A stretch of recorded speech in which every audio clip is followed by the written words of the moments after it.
On this episode, I guess we'll talk a little bit about the Grammys. And if some of you follow me on social media, you're probably saying, well, you didn't watch the Grammys, right? And well, you're still going to hear my take on it. And I think it's going to be pretty accurate, regardless if I watched it or not. So you'll hear that. And also we'll talk with Louisiana Representative Julie Emerson. And we will also play a brief Q&A with Senator Ted Cruz from the Grassroots America event in Tyler on Saturday. So sit back, relax, and enjoy this next stupendous episode of Trend Chat.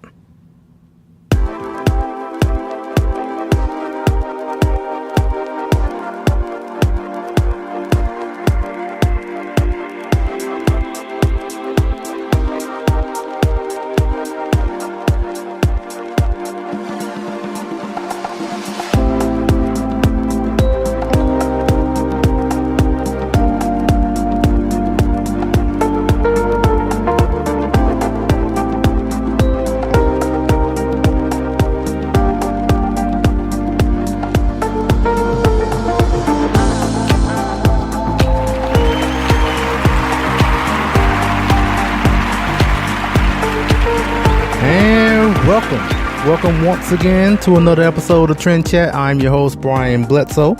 And if you want to connect with us, whether on Facebook, Instagram, or Twitter, it's all the same name, Trend Chat 24/7. And as always, don't forget about the book Politics, A Clarion Call to Political Activism, which is available on Barnes & Noble and Amazon, which includes my contribution of the article about being a delegate at the Republican National Convention back in 2016. So, not only that, you also have, other contributors as well. Over 300 pages, actually. My contribution is, just a few pages. It's a good few pages, but, everybody on there is talk about a number of issues, whether it's healthcare, education, general politics, etc. So if you're interested in any sort of political activism, I suggest picking up that book. So, all right. Well, like I said in the beginning, I said I will talk about these Grammys, which is, I'm telling you, it's not going to be much. I'm telling you right now. Like I said, if you follow me on social media, you already know what I felt about these Grammys. And pretty much any of these award shows now, and probably for the whole time, President Trump is in office, it's going to be the same. And, if they get a Democrat in there, then all these award shows going to be all, this utopia and everything's wonderful about the government all over again. So as of right now, as long as Trump is in office, everything is doom and gloom. Everything is, just the world is ending. As I've mentioned before, we die, I guess every day, or at least every week, from something the Trump administration has done.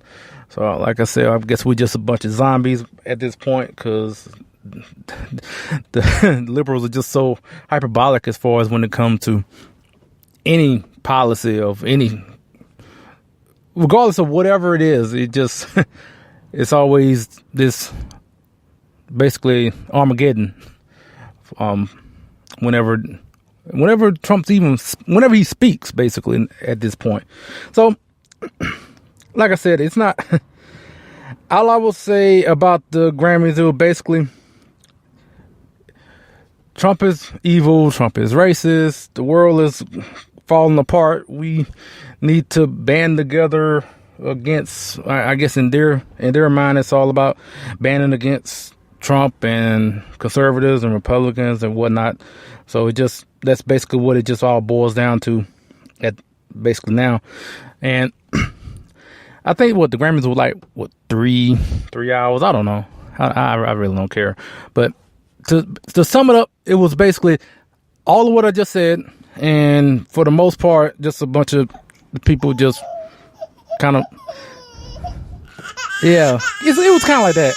I mean, I'm pretty sure y'all have heard this before, but it just, yeah.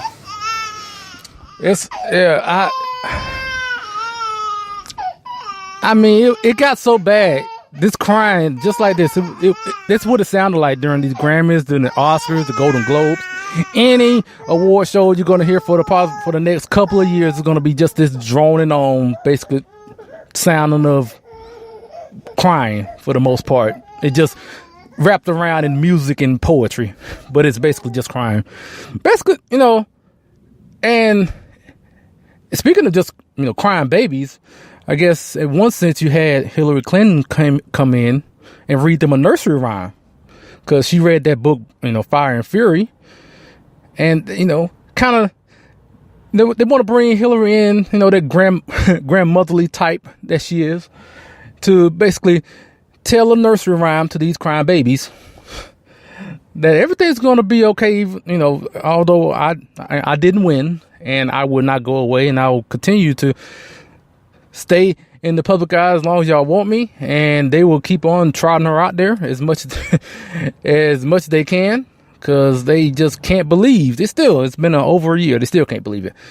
And so, like I said, they just brought her out and to essentially, read them a nursery rhyme to kind of soothe their hurting souls, I guess. But that's that's about it.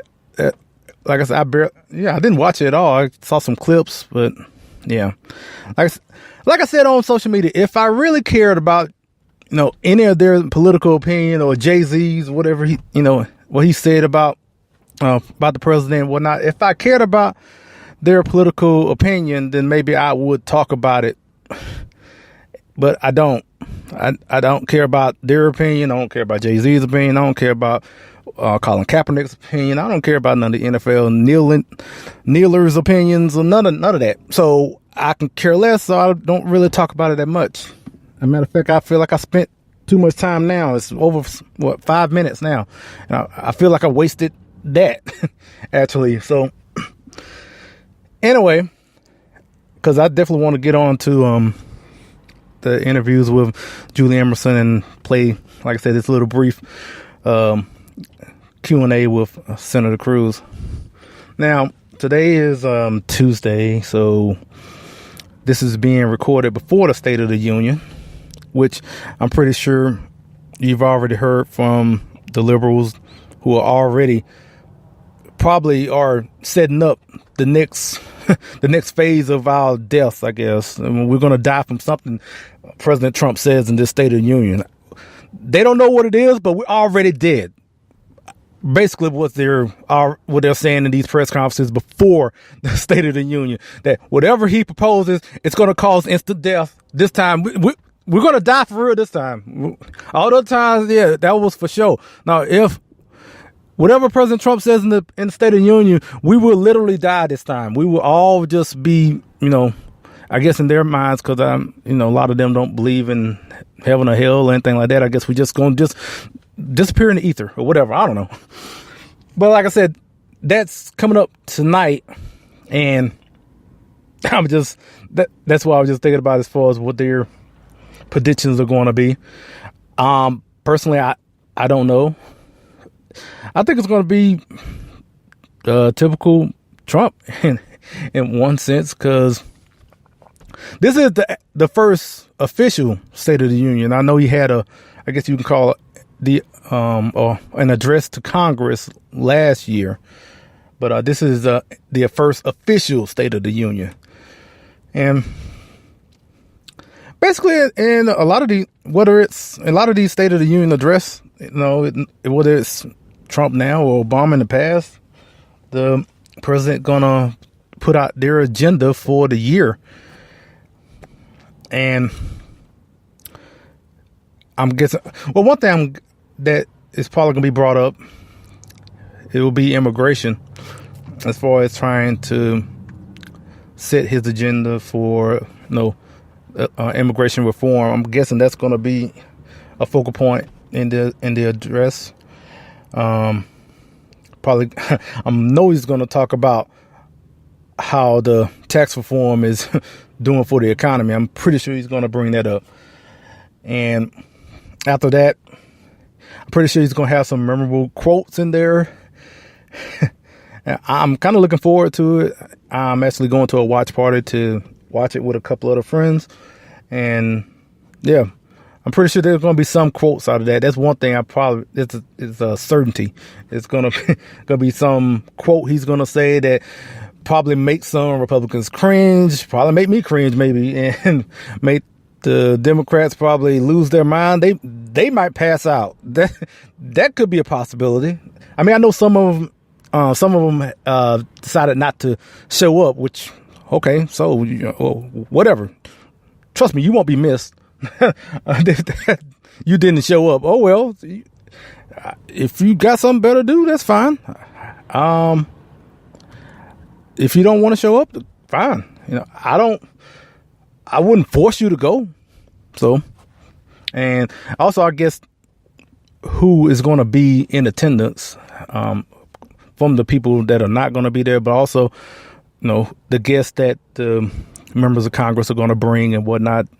Some of those probably be focused on and maybe controversial. I know one thing about, I think Nancy Pelosi was saying about bringing some dreamers there. And then I saw someone said that, well, if they're going to bring dreamers, then President Trump ought to bring ICE agents, which, hey, I actually wouldn't have a problem with that.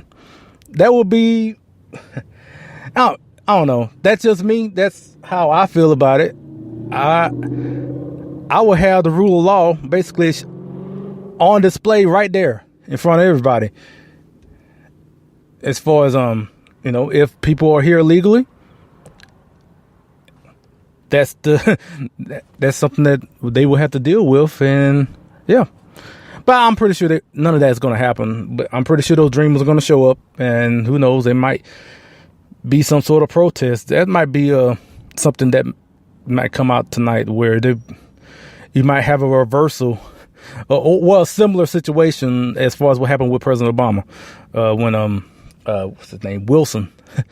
I forgot his first name, but last name Wilson. And he said, "You lie," to then President Obama. We might have a similar situation this time. I would not be surprised with that. So I guess those are my predictions for the upcoming State of the Union tonight. Now, let's get on with first with our interview with Louisiana Representative Julie Emerson. And before we get to our interview, let's play a few words from our friends with the Founding Project. Hello, Trend Chat listeners. If you like the Founding Project's Civics Education video series, Civics for All Ages, and our educational meme series, we think you will love our new website. Join us at thefoundingproject.com and be a part of the civics movement. The Founding Project is a 501c3 education nonprofit. Please join us today.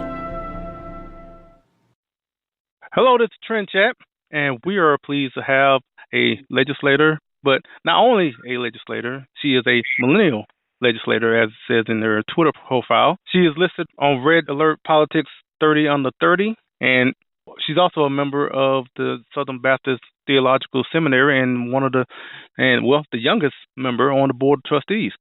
I am talking about Louisiana Representative Julie Emerson. How are you doing? I'm doing quite well. How are you doing this morning?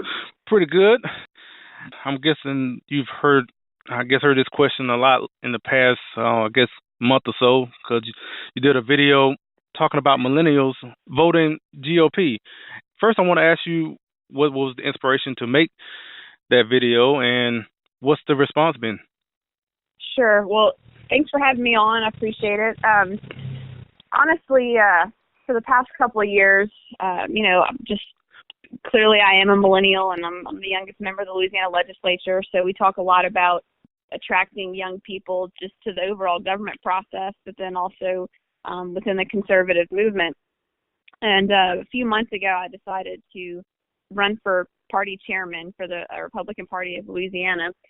So it's kind of part of that effort, but I didn't really talk about running for chairman in the video because I wanted it to stand alone. I didn't want it to only be about that. I wanted it to be a message. It could be a little bit broader. So when I did it, it was kind of a result of just a couple of months of thinking about, I'd read a Wall Street Journal article about millennials and about how about 70% of millennials are saying that they identify more or tend to vote more with the Democrat Party. But then at the same time, in that same poll, it was over 50% of them said that they really don't identify with either. They don't particularly like party labels. So that one really struck with me, because when I talk with my friends and my peers, you know, it depends on how they vote. I mean, they don't always vote Democrat, they don't always vote Republican, but for the most part, they're just tired of things that are going on. They're tired of, you know, the rising debt. They're tired of just all the what seems to be incompetency in government, no matter which party's in charge, and so they, you know, it just seems like Washington these days in politics is just crazy and nobody can get along. So I hear a lot about that, you know, from my fellow millennials. But when I start talking to them about issues and about smaller government, less government, lower taxes, basically just, you know, government, get out of my way, more, you know, more liberty, more freedom, they always agree with that. And so, you know, it's just kind of been something that I've been thinking about and talking to my peers about for a while, of, you know, just particular issues that draw them in. And frankly, I just found that, you know, the main tenets of the Republican Party of, you know, just economic freedom and less regulation and different things like that are really things that millennials do care about. But I think, you know, the messaging sometimes is bad, and maybe we don't always stand on our principles. So frankly, that particular video was really more about speaking to the GOP itself. Because like I said, I am running for party chairman, and I was trying to implore my fellow state central committee members and members of the GOP around the country that, hey, you know, we got to get better at this, or if we're going to keep losing millennials, we've got to get better about our message, and we can draw them in. So, you know, the reaction has been, it's certainly been a mixed bag. I mean, a lot of people love it, think it's awesome. Of course, you know, there's plenty of people out there who don't agree with me politically, who have commented some interesting things. But, you know, that's expected. Anytime you take a stand or put a bold message out there, that's going to happen. So, you know, I've appreciated it, and certainly feel like the message is strong, and have gotten a lot of great questions out of it, and a lot of great interviews out of it, like this one. Well, I appreciate that. I guess the one thing I was thinking of is it more just of the messaging? I mean, is it something more than that? It's kind of keeping millennials from even considering GOP? Yeah, sure. No, I mean, I think it's certainly a lot of wholesale issues. I mean, look, I was talking to some of my fellow committee members in the Louisiana Republican Party not too long ago, and you know, I have to really straddle that line of, I don't want to offend anyone who's been there before, and I'm certainly thankful to you know, all the leaders that we've had in our party, and appreciate the work that they've done. And in fact, our current chairman has been there for about 14 years, and he's stepping down. So, but you know, I was talking to him, and I said, look, the very first meeting that I ever went to, it was a local Republican meeting. I was probably about 18, 19 years old. And I went in there, and so, you know, everyone was at least 3 or 4 times my age. And for a lot of people, that kind of scares them, you know. But I went in there, I talked with them, I asked questions, I listened, I tried to learn. Obviously, I didn't always agree with everything that they said, but you know, I could bring some ideas to the table, and a lot of those same people, you know, really helped me along the way, and you know, were interested in my foray into politics, and you know, but a lot of people that I talk to, a lot of young people that I talk to, they'll have the same story, but they'll say, you know, I went into this meeting and I saw all these people, and I didn't really identify with them, and so I left. I didn't stay. And I'm like, look, sometimes, so it's a twofold thing. I want the GOP to get the message that we have to be encouraging and open-minded to young people, but also to young people, don't necessarily always judge a book by its cover. Like, take the next step and engage in the dialogue. And that's really what I find is the biggest thing. A lot of times there's a lot of lack of communication with generations, because look, certainly, my parents are baby boomers, and certainly, within my own parents' generation, we're all Republican, we're all conservative, but there's a lot of issues that we talk about that, like, oh, mom, dad, you got to think about it this way, or you have to have a fresh perspective on it. So I think dialogue is really important for cross generations. And if you have a lot of the same ideals, you have to remember that we can rally around those particular ideals together, and it doesn't have to be so divided. So I really think that the GOP. I mean, obviously, like I talked about messaging, but I think engagement as well. I think sometimes it's really easy to just sit back and say, oh, well, millennials are liberal, so it's not important to engage with them. Or millennials will say, well, some of these older people, they don't really understand me, so I don't want to engage with them at all. And so, we miss a lot there. So I really think that, yes, messaging, but also engagement is very strategically important. I guess a lot of people tend to already have their preconceived notions on both sides when they come across, whether it's an older person coming across a millennial or vice versa. So it's kind of like you mentioned, as far as just kind of to have that dialogue, and I think that that will get us far in a lot of different spheres in one way. And I'm thinking about that, like the turmoil that is going on in D.C. Right now, with like government shutdowns. And one thing I want to ask you is, is it similar like that in the Louisiana House? It's interesting. A lot of people who have been there for a long time, some of the legislators who have been around for a while will tell you that used to it was like a gentleman's agreement type thing, that everyone was very cordial to each other, and they'll tell you that it's only gotten worse and it's very political and all this kind of stuff. And in some ways it is. But Brian, I always find that my colleagues, no matter where they are on the spectrum, or across the aisle or whatever, I always try to be cordial to them. We may not agree, and frankly, 95% of the time I don't agree with my own governor. He and I have very different views on things, but I like him. I mean, he's a nice guy. And when there are things that we agree on, I'm very willing to help him. So I think that I think it's a mixed bag of things. I mean, it's not. I don't deem it to be quite as bad as Washington. I think a lot of times in D.C., you have 435 members of the House and 100 senators, and it's very difficult, to kind of get to know everybody. And of course, you're in your own respective offices, and you're not all on the floor at the same time. So sometimes you lose a little bit of that camaraderie and ability to work together.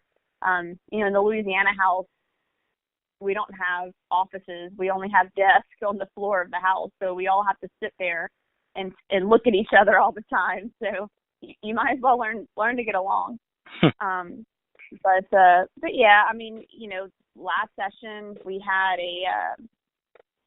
a lot of issues going down, and we ended up ending session without a budget and had to come back in for a special session to finish the budget negotiations. So it can certainly get tense. We have $1 billion shortfall coming up this year for the budget, so we'll see what happens. Yeah, sometimes you hear from a lot of people talking about, well, it's worse than it's ever been, and stuff like that. And whenever I hear that, like, you do remember back in the day they had duels to the death for some stuff. And I mean, I don't think it's gotten that bad. And if you look at other countries, and they're having full out brawls right in the parliamentary. So, yeah. So I don't see it being as bad as people want to make it seem. But but yeah, I remember I think it was a year or so ago there was a video of the Ukrainian parliament, somebody throwing out a smoke bomb in the middle of the parliament. Yeah. I mean, it's it can get it's not quite that crazy yet, Yeah. Well, I'm pretty sure in other interviews and people have asked, what is it like to be the youngest member in the Louisiana House of Representatives, and I want to ask that too, but the one thing I want to ask is, what is it like being the youngest member of the Southern Baptist Theological Seminary? That's funny. Oh, well, I was actually on the seminary board way before I was in the legislature. So I got appointed to the seminary board when I was 24 years old.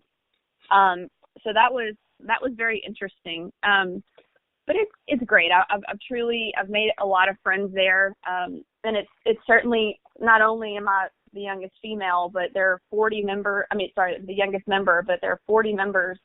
And I think we have 5 or 6 females. So, it's an interesting dynamic, but frankly,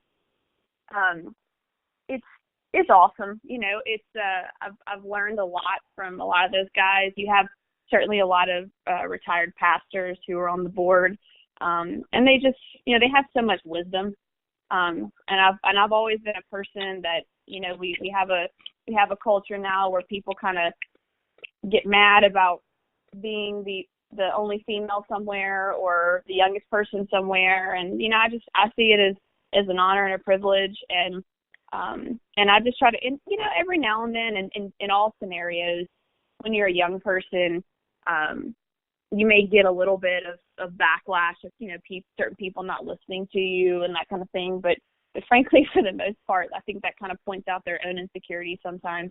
So most of the people that I've had the privilege of working with on both the seminary board and in the legislature, I've always found to be just, amazing mentors, and certainly willing to listen to anything I have to say. So overall, it's been a very positive experience for me. But I enjoy it. We've got Dr. Moeller up there. He's the president of the Southern Baptist Theological Seminary, and just the amazing encyclopedia of information. So certainly learned a lot from a lot of those guys. Yeah, I'm a big fan of Albert Moeller. I definitely have been listening to the briefing, and yes, I'm definitely a big fan of his. I was just thinking about why he was answering that. Has anyone called you a young whippersnapper yet? I get that a few times. I've certainly gotten that in the legislature. It's mostly kind of joking.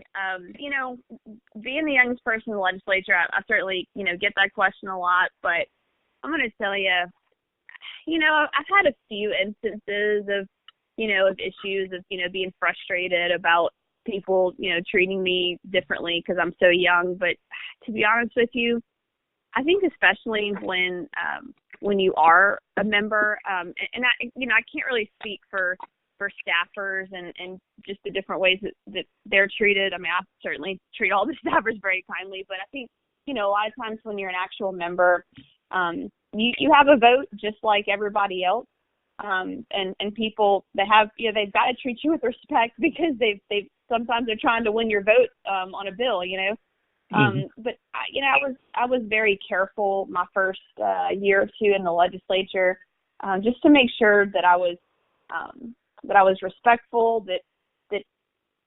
And I want to say quiet, but quiet's not the right word, because it wasn't like I just sat there and didn't say anything. But I tried to make sure that I didn't talk too much, that I learned.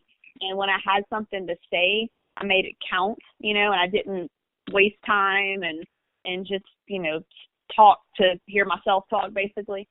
But because I think that's really important. I think it's, you try to come, I think a lot of people try to come in there on day one and they have all these ideas and they want to change the world, which is awesome. But the legislative process is difficult, and you can certainly make a difference.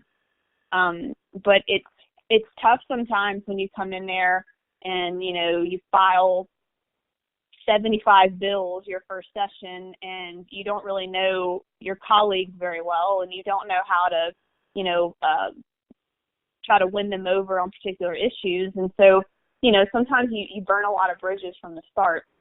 So I just found that if you come in, kind of, get your sea legs under you and learn how the process works, and find a couple of good mentors who, for me, I've tried to find some that were very conservative, that had been there a few years, that could kind of help me navigate how to be a true conservative in the process, and also, try to get some things done.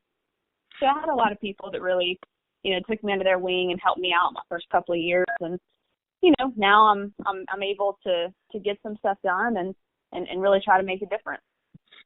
Okay. I guess one thing that I saw on your Twitter profile that I wanted to ask, so I saw that you have Philippians 3:7-11 on there. Like, that's just like your favorite verse, or anything particular reason? It's just, it's just a good reminder to, that, just try to walk with Christ, and also just, I don't know, I always just heed the words of Paul. I think he's amazing. He went through so many different things, and I love the whole book of Philippians, frankly. But I think just to, try to remember that this is, these worldly things are, it's certainly worth fighting for, but just to kind of always have that focus on Christ, and to remember why you do the things that you do. Okay. Oh, well, and one thing I want to ask is, I know I saw in your bio about being an adventurer, and so you have any plans as far as going anywhere else overseas and something like that? Yeah, I love to travel. I've been very blessed in my life, just a bunch of different circumstances. When I was in high school, my school did mission trips, and so I went on several mission trips throughout high school. In college, my dad's youngest sister she's single, no children, and she and I are kindred spirits, and so she likes to travel a lot. So every now and then, she'd call me and be like, "Hey, I'm really itching to travel somewhere, so you want to go?" And we just hop on a plane, especially when I was in college and during the summers, you had time to do that, But I love it. I've been basically all over the world, been to every continent except Antarctica, and I'm trying to get to Antarctica, but it's kind of hard. So. Yeah, that doesn't sound like a trip you can just book on on like American just to visit. Yeah, American, Delta, they don't fly down there, so you got to find some other way to do it. But any of my friends always tell you that of course it's a little more difficult with the schedule with session and different things now, but for the most part, if you want to go on a road trip or a quick weekend trip, we always try to look for good travel deals, and you can, like, if you know how to maneuver around and look for good flights and stuff, and people are always like, "Oh man, doesn't it cost you a lot of money?" I'm like, honestly, not really, because I don't plan to go a particular place. I just say, "Hey, I have this free weekend and I want to go somewhere," and then you start looking for the cheapest place to go. That's how it works. Well, before we end, I want to make sure that you let everyone know where they can reach you on social media or just anywhere on the internet. Yeah, definitely. My Twitter handle is just Julie Emerson, JulieEmerson. Facebook is facebook.com/Julie Emerson LA, like Louisiana. Website is julieemerson.org. All right, Representative Emerson, it's been a pleasure, and we hope to talk with you again soon. Yes, sir. Thank you so much. You have a great day. Yeah, and thanks to Representative Emerson for joining us. Now, I just want to say right quick, sometimes when you hear these interviews, you hear a couple of beeps in the middle of it. Look, people are not cursing. It's on there. It's because your host here has not figured out how to stop people from calling while I'm, doing an interview when I'm recording it. So sometimes that happens. I'm just letting y'all know. Sometimes you're gonna hear that every now and then until I figure that out. Also, we're gonna before I play our Q&A with Senator Cruz, I want to let you know there's some of what he some of the questions that he answered. Some of it didn't get recorded. That wasn't because I didn't want to record it all, but just I wasn't able to record it. Everything. That was on me. So I'm just letting you know.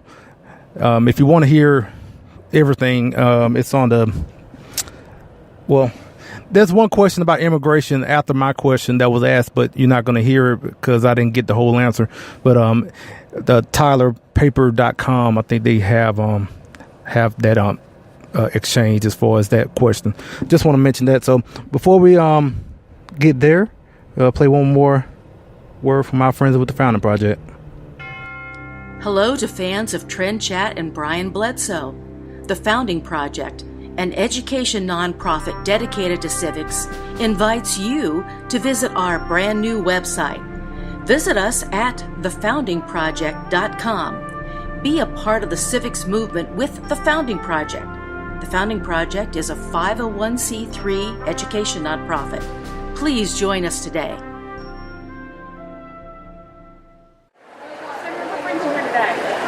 It is great to be back in East Texas for a rally to energize the grassroots. I'm also back here supporting Jason Wright, who is my longtime friend. He's running for Congress.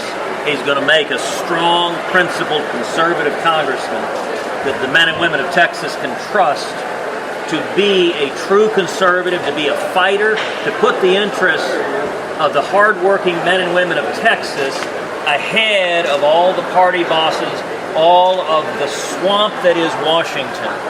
Jason will stand up and be a strong, principled conservative, and so I'm proud to be here supporting him and encouraging Texans to vote for Jason Wright for U.S. Congress. Brian Bledsoe with Trent Chat. I just wanted to know how optimistic are you with getting anything with immigration, as far as this limited time? Well, when it comes to immigration, I think our priority needs to be securing the borders.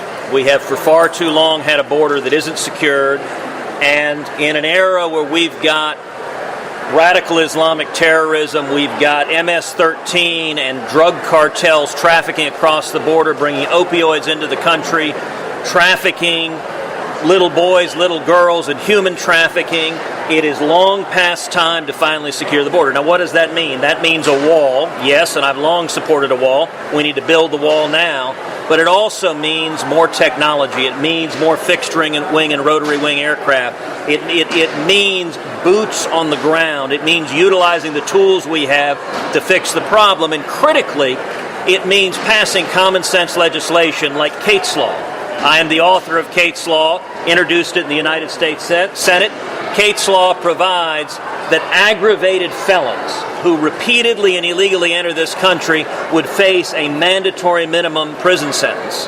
Many of us were horrified when just weeks ago the man who shot Kate Steinle was not convicted. Kate Steinle, a beautiful young woman, died in her father's arms as she cried out, "Help me, Daddy." The man who shot her had been in and out of prison over and over and over again. As a repeat felon, he had been deported over and over and over again. And yet he kept coming out through the revolving door. Kate's Law is common sense, it's bipartisan, and we should pass it law. If Kate's Law had been on the books, Kate Steinle would still be alive. That father, that family would not have had to grieve the loss of their daughter. We need to pass Kate's Law. We need to secure the border now. Senator, we're at a grassroots event, by the way, I'm Andrew Rice from New York Magazine. Since the Senate election, Doug Jones's election in Alabama, Democrats are thinking that they have a lot of momentum at the grassroots, even in red states. And I wonder what you think about that. Do you think that there's something happening that you feel at the grassroots?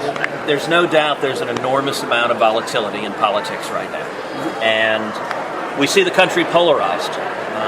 tragically polarized. The United States Senate right now, the partisan divide is greater than I've ever seen.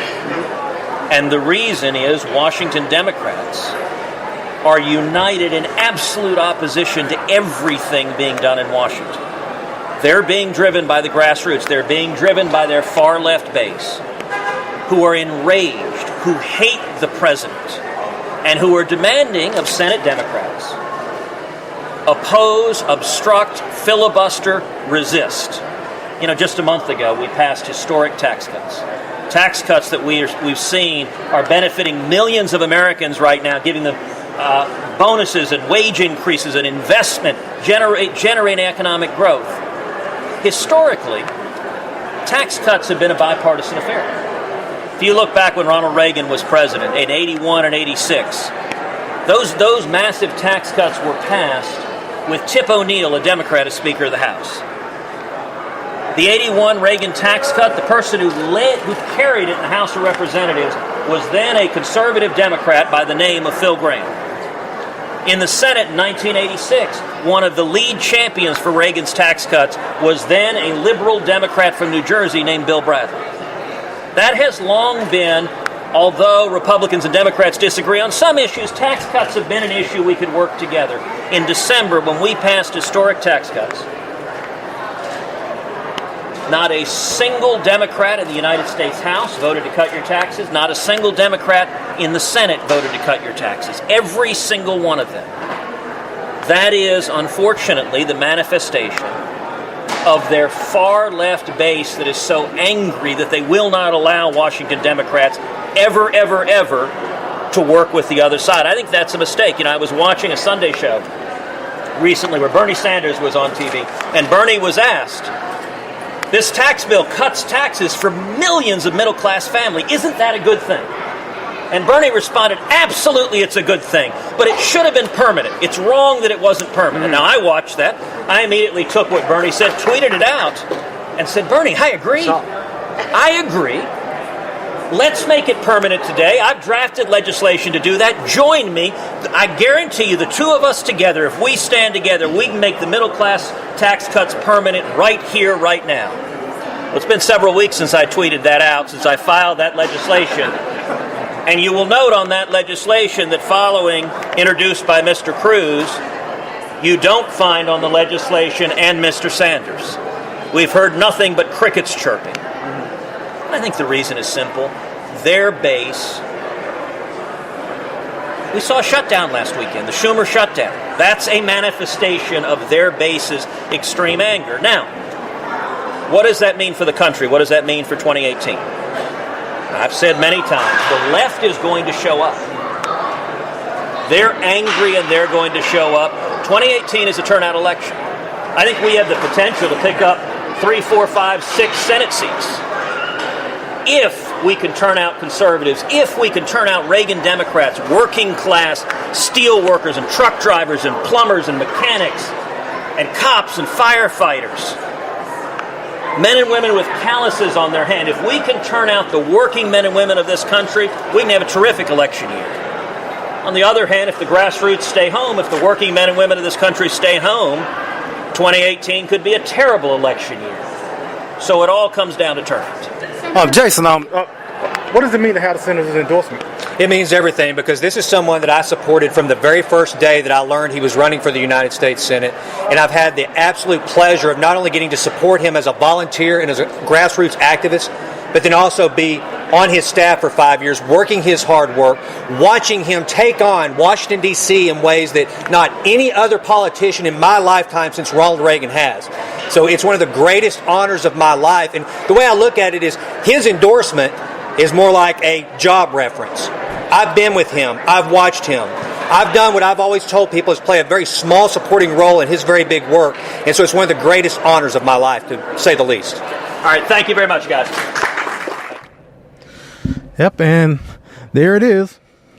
So also the last voice other than Senator Cruz saying, thank you, was Jason Wright, who was also running for U.S. Congress out in, I think it's District 5 in Texas. So appreciate everyone listening. And actually, we have a number of guests coming up. We already have them already recorded. So appreciate everyone listening in, and until next week, we'll chat with you later.